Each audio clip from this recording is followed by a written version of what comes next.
4 Cleveland quarterbacks in action.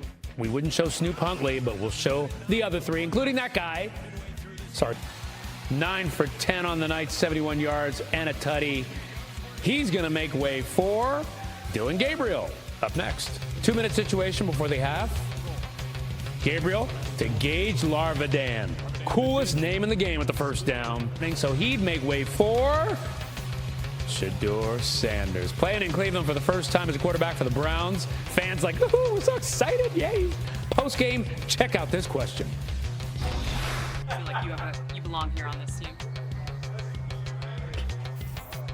Obviously, I think overall as a player, I feel like I put in the work. I feel like everything I do, I try to do it to my best, and that's all I ask for. So I feel like everybody feels like, they should be on the team, and if you ask anybody on the team, would they feel like they belong, in their own eyes. So I feel like I do, but I'm my own player, I think about myself in a high regard, of course. So it's not my decision. We welcome in Herm Edwards to break it all down. Okay, so Herm got a crowded quarterback room over there in Cleveland. You got Joe Flacco as the Week 1 starter. Now with the preseason wrapped, how should their quarterback depth chart shake out? Well, Joe Flacco is the starter. We know that right away. I mean, his experience, they're going to try to get off to a fast start with Joe Flacco. And if you watch him in the preseason, it looks like Joe Flacco. Look, he's played a lot of football. He gets the ball out of his hand very quickly. You can see it right now. He's very accurate. But the thing I worry about with Joe Flacco is this. He can't move anymore. He's 40 years old. That could be a problem. Preseason games he's played in, he's been accurate. He scans the field. He gets rid of the ball very quickly. Shedeur all of a sudden has become a quarterback that's trying to make the big play and is hanging on to the ball too long. He took some bad sacks in this game, and all of a sudden, 2 weeks in a row now, he looks like a quarterback that doesn't know where to go with the ball. Yeah, that was part of the knock on him in Colorado. He tried to do too much and hang on to the ball too long, and he was showing that in the last preseason game. All right, so Flacco's the starter for Week 1. Herm, hang tight. Help us break down another quarterback situation over there in New Orleans. It was the final call for someone to separate themselves in the ground. That drive would also lead to a field goal. In 3 drives, Rattler goes 5 of 8, 43 yards. It would then be Tyler Shuck's turn.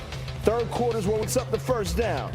See it on the replay, escaping the pressure, having the presence of mind to find his outlet, makes the 12-play drive. He finishes 5 drives in an impressive way. Final score, just a footnote.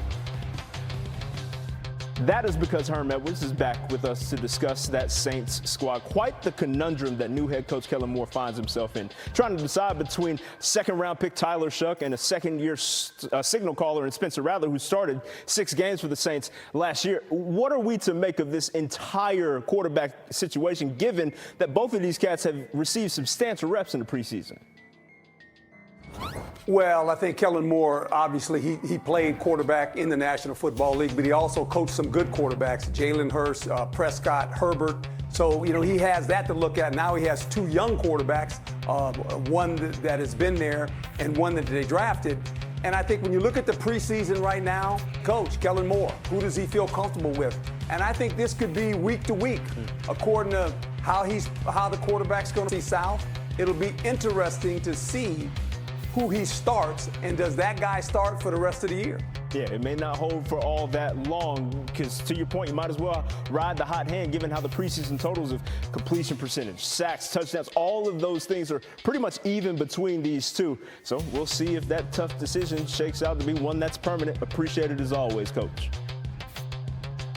How about them Cowboys?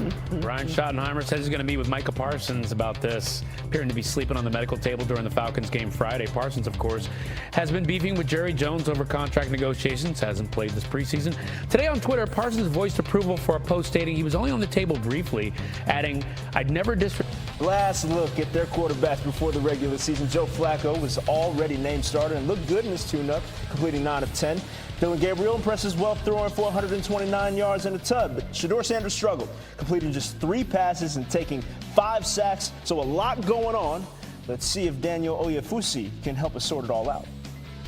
The Browns put a bow on the preseason on Saturday, and now all attention turns to Tuesday's roster cut-down deadline.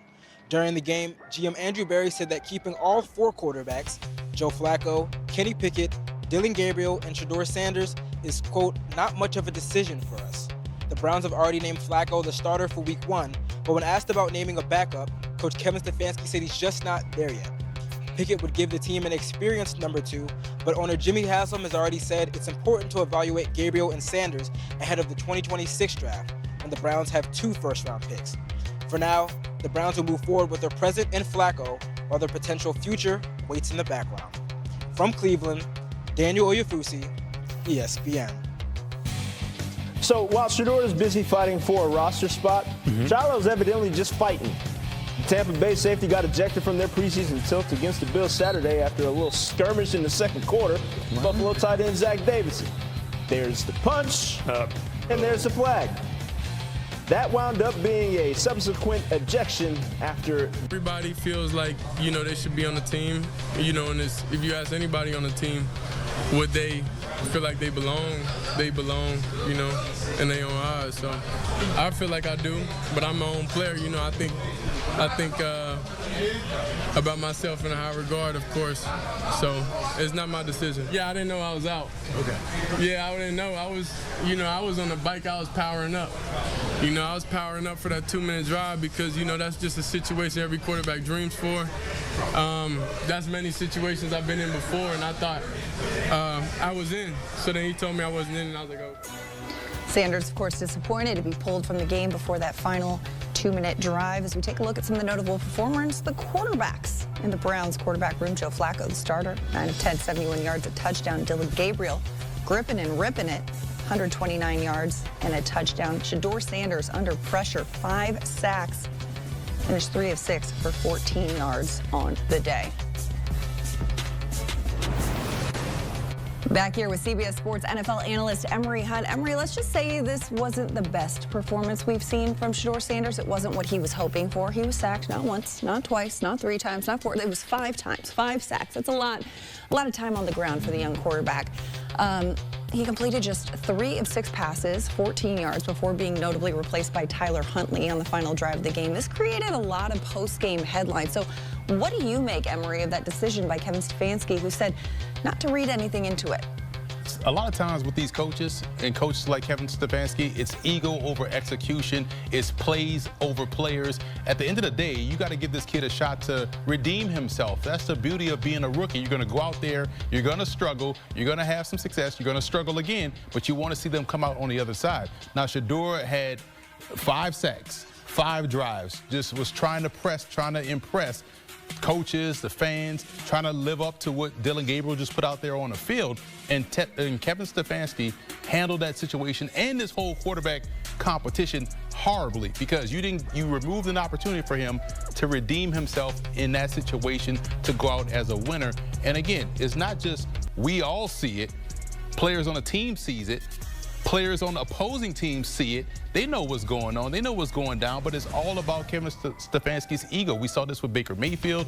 Oh, it doesn't fit my system. Well, your system has to be about the players that are in it. And we've seen him do this because the offense was completely different when Dillon Gabriel was out there. It was a lot of, short, quick passes to get the ball out of his hands, spread the formation, which is great. That's what you're supposed to do for a guy that thrives in that situation. So I don't know why for Shedeur the offense changed. He kind of wanted to curate something around him.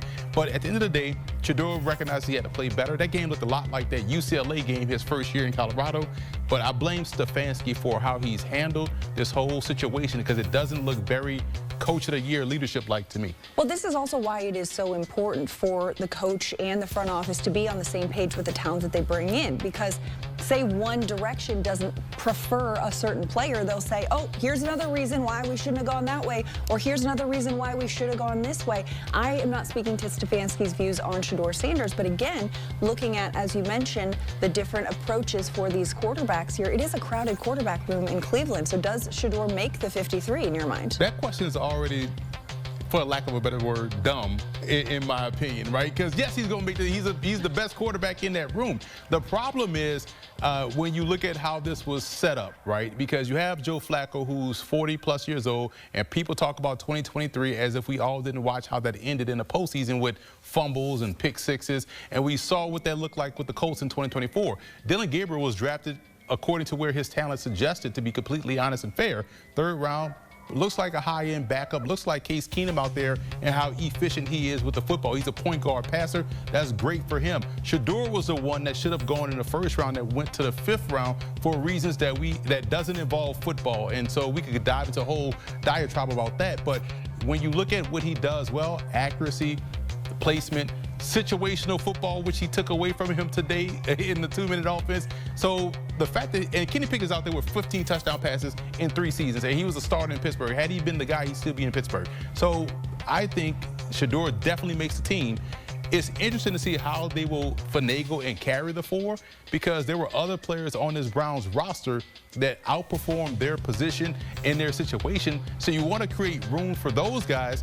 Do you keep 4 quarterbacks because and do you not keep 5 linebackers? So it's going to be interesting to see who gets that phantom injury IR designation to where they can kind of keep all 4 guys in tow.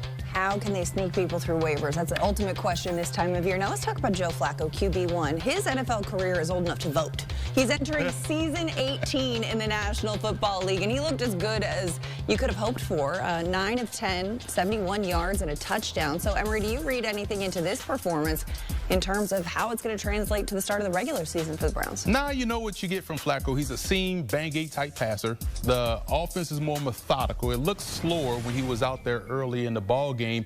And you know the umbrella is a little bit limited because of his lack of mobility. So he won't be able to get in and out of certain jams, or won't be able to get in and out of certain plays, which now puts the onus on the offensive line to be excellent more so than not. But anytime you have a seam throw or a bang-aid throw like we saw today, he's going to hit those, and I think that's a great way for him. That's what you know you're going to get. The run game has to be there. We saw that early in the game. We saw him hit the throws that he had to make, but when you go into the regular season and teams dial up pressures, we know Joe Flacco won't be able to get out of that, so that kind of puts a little bit of a cap on the offense. Right. Now, after Joe Flacco, we saw Dillon Gabriel get some reps. We talked about how Shedeur struggled later in this game, but Dillon Gabriel, the 3rd-round pick, another strong performance. You know, he went 12 of 19, 129 yards and a touchdown.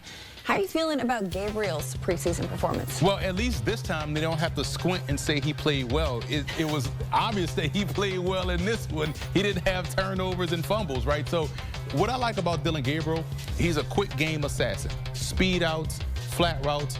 If it's there, he's going to take it. Now, he may pass up a big chunk play deeper down the field for a stop route right in front of him, but at least the offense is still moving. It gets out of his hands quickly. He's going to pepper you with targets. It's no surprise he can go 40 for 40 for 40 yards because he's going to hit the targets, right? So, but then you also look at how he's able to distribute.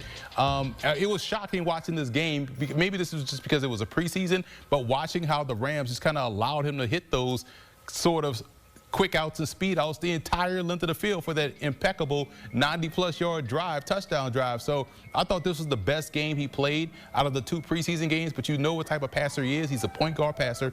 Quick, efficient, ball comes out and gets where it needs to be. Hey, listen, the important thing is to put quarterback in a position to succeed and see how they execute. Right? Keep it simple. Silly.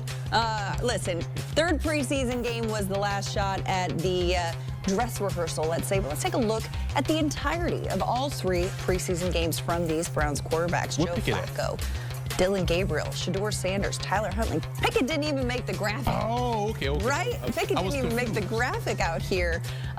Joe Flacco,